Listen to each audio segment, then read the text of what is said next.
ubuyobozi bw'itorero bukoresha inkoni mu gihe cyose bagiye guhana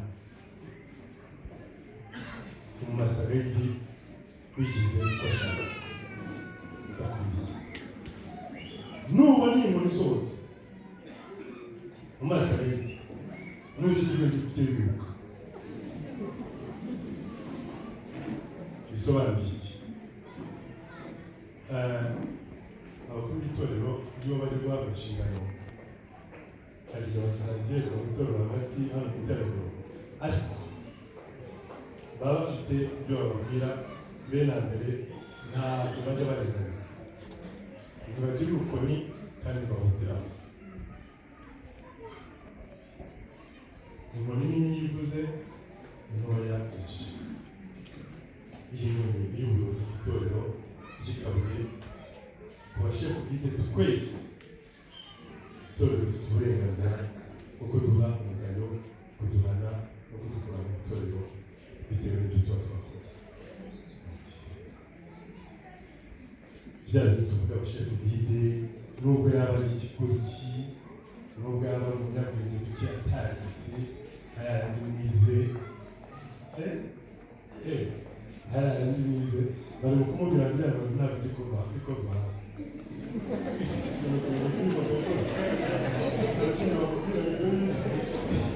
Ntabwo yize, ntabwo umuntu waranzwe ibiganza ukamuvuga ayo magambo, muribukayo Miriyamu mushiki wa Mose yavuze, mutekereza ibyamubayeho. Iba mu gituza, iba mu gituro ryose inini. Efuremu dusomera amagambo yo mu kubara ko hari inkoni igomba kurabya uburabyo ikayobora isenge. Ufite inkoni y'ibweramvura nazi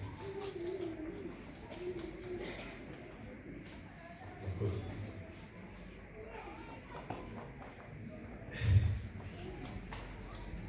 Ibweramvura Ikabuye bari basanga mu nkoni, ubuye bari basanga mu nkoni kubera yuko hari n'abazihawe ndetse bazihabwa no ku yandi matorero. Twayikoreshaga inkoni y'itorero ariko tuyikoresha mu ntara. Kubera iki yari Ikabuye gusa? Niho hari n'abashefu bwite bagera kuri 7. Wa mubare karindwi uragarutse. Bweramvura yamaze kugira 7. Ifite uburenganzira bwo kuyobora no kuyikoresha. Iyo bamaze kuba 7 kiba ari cyuzuye. Ntabwo bagomba kudutumira ngo ntitubafashe guhana mu masareti. Ubananiye bafite uburenganzira bwo kuyikoresha. Bigenda biti hari kuyitunga iyo ngiyo aba ari avuye ku isoko.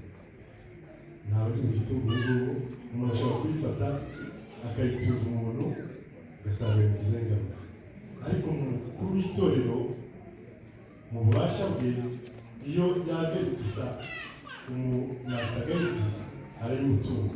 Iyo agize 3 abasha kuyirebesha hasi, uriya mutwe wa ruguru akaburebesha hasi yatuye izina rya Kana. Icyo gihe uwo muntu ntabwo cyongeye kugira ijambo avugira mu iteraniro, ntabwo aba akeneye kunganira, ntabwo aba akeneye gutanga inama, kabone n'ubwo yaba ari byose. Abibweramvura namwe muri genzi umuyobozi mwakira. Umuyobozi mufite uburenganzira ku bayobozi bose bakuru uko itorero riri. Murakoze.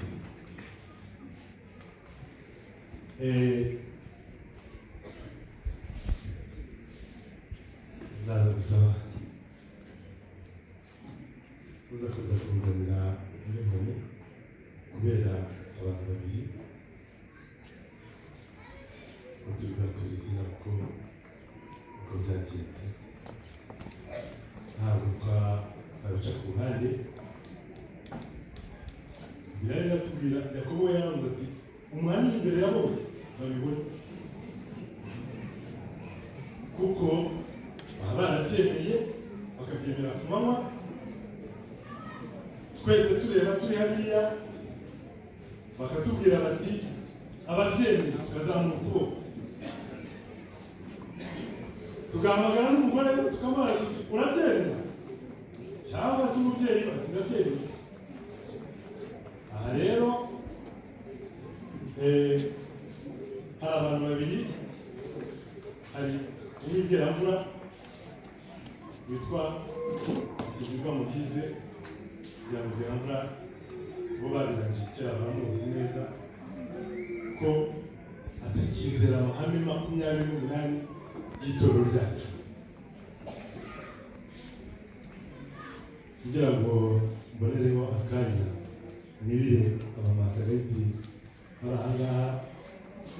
Buriya hari amahame tugendamo nabi cyangwa se ntituyemere kuko akwiriye kwemerwa, tukavuga amagambo gusa tukagira ngo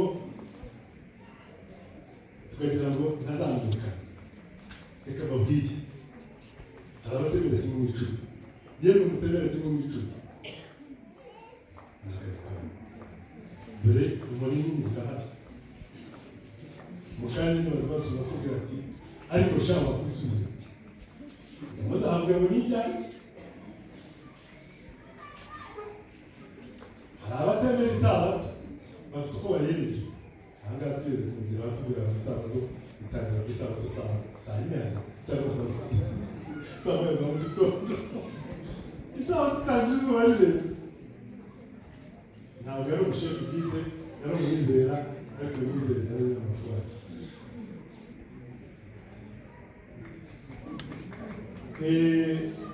Rero iyi ni intangiriro, ariko iherezo ryo sinzi uko bizagenda.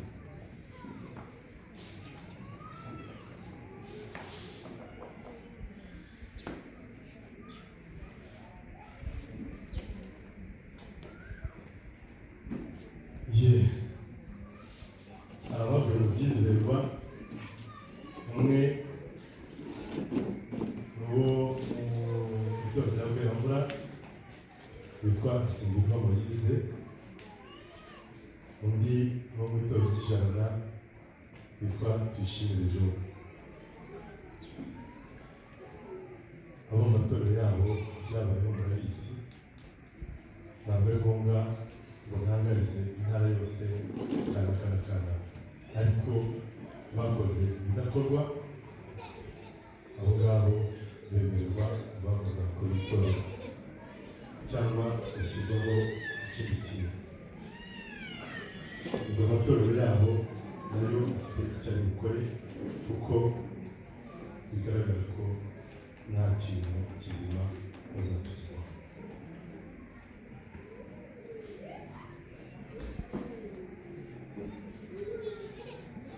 Hari abagiye guhabwa zifate ubuzima, ariko uhereze abatari buhabwe uyu munsi.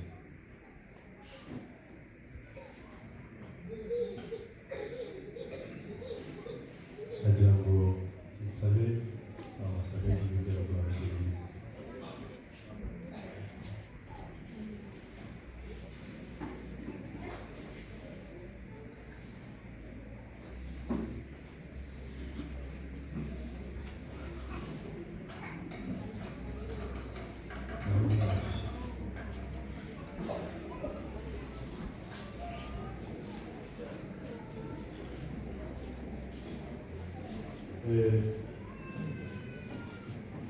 Kugira ngo nsabe Feritena bagiye kwicara, nako Theodore bagiye kwicara. Impamvu mubwiye kujya kwicarira, ntabwo twahita tumuha inkoni akanya tutaramugerageza, kuko bigaragara ko twaba tugiye kwicara guteka.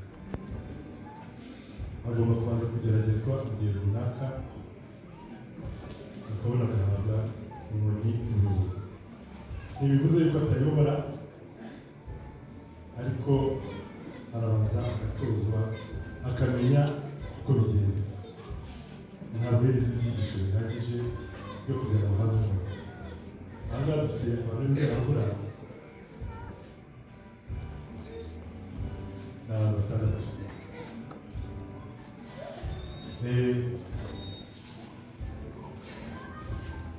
Twegere inyuma gatoya tugane turebana.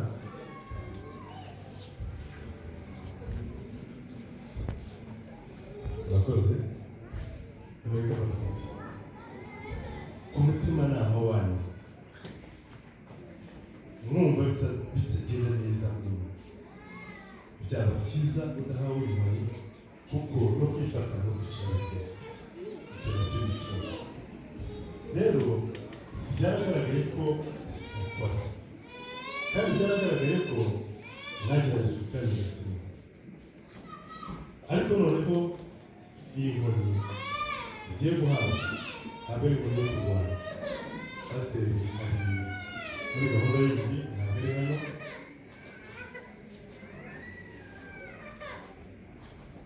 Niba wakubye uzibahereza, ariko turabikora. Ntabwo ari inkoni yo kurwana, ntabwo ari inkoni yo gutunga uwo ari we wese. Iyi ni inkoni iranga ubuyobozi bwawe. Ni inkoni iranga ubuyobozi bwawe. Ushobora kuyigendera mu gikapu, niyo mpamvu ari ntoya. Kandi ubuyobozi bwawe bugarukira aho iyi torero rihagaze. Iyi torero ni igihari, bakakubwira bati ceceka, nyamuneka, nyamuneka uzaceceka. Ndabizi ni mwebwe muri w'itorero, mu matorero yabo, ni mwebwe mutanga inama, ni mwebwe mufite ubumenyi bwinshi. Ariko iyi torero nisohoka iyawe ijya ku ruhande. Ndagira ngo nsabe Jackson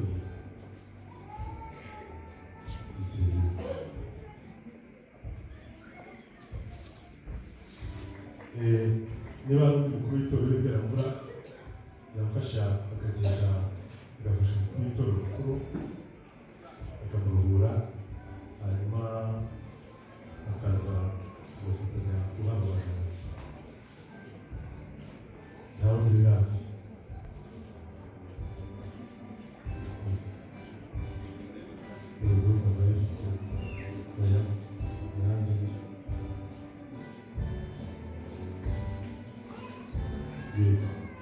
kabisa mwegere hino.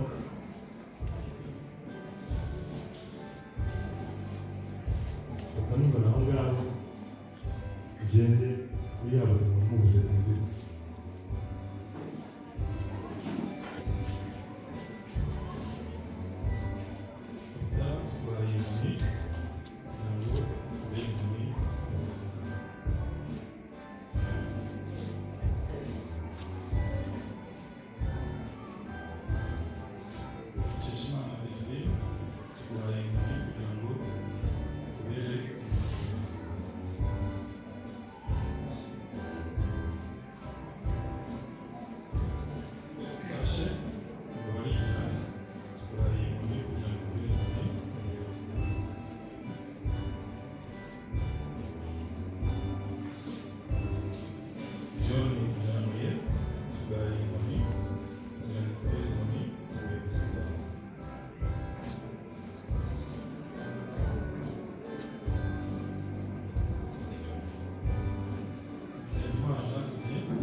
Murakoze umwanya wanyu. Izi nkoni muhawe bagatari babwiye ntabwo zo kurwana, gutuma abantu no kujya oya, niyo gukoresha ubuyobozi bwawe. Kandi icyo musabwa ni ugukorera muri ekipe. gukorera hamwe buri kintu cyose umuntu akajya amenya undi ikigezweho n'iki kigerekanwa n'iki ibyo bikorwa n'ibi. Hari undi witwa Bonaventure Uyamuduhaye, nawe ibyo abemerewe nawe abyemerewe, abarwaje cyane gushobora kuboneka nawe abyemerewe ubwo azabishyikirizwa ubyemerewe.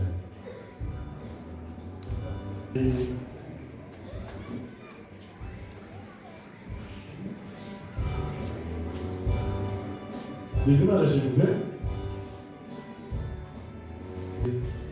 kugira ngo ndi mukuru w'itwe Ikimana Paul.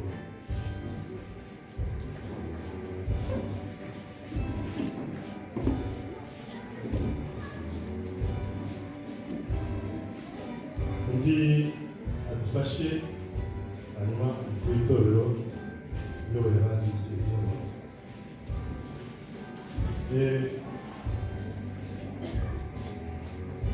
nk'uko navugaga ndabizi n'umuyoboro w'itorero ko mwese abantu bikabuye hari utazi aba bantu neza hari utabaza aba rero ni abantu bakagombye kuba barazishyikiriye kera, ariko ibihe twanyuzemo ntabwo byari twemereye.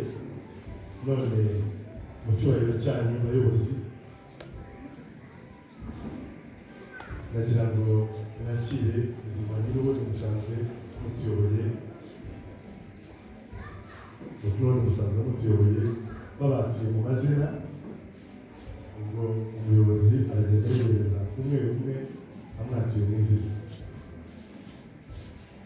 Ikimana Paul ngo ushyikirije inkoni y'ubuyobozi bwawe kandi uzabikora wacishije bugufi. Amen. Amen.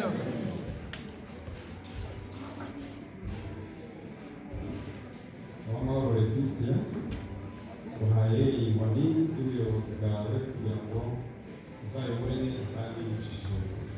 Amen.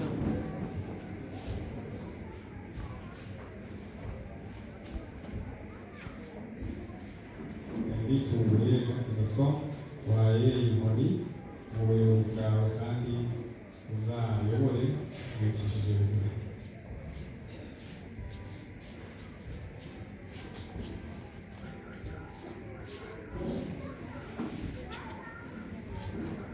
Bizimana Jean-Marie Vianney uhaye iyi nkoni y'ubuyobozi bwawe kandi uzakoreshe ubuyobozi mu kwicisha bugufi.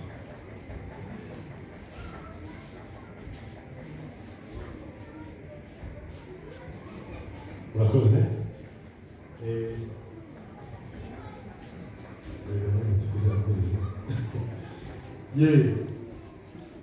Izi nkoni babahaye mwebwe musanzwe mubizi kandi mukora neza, nta byinshi muhari bibivuga, ariko mugize amahirwe mwaca bugufi munsi y'ubuyobozi bw'itorero. Ntabwo umuntu yabashinja, Imana ibamugisha cyane, ubakomereze uyu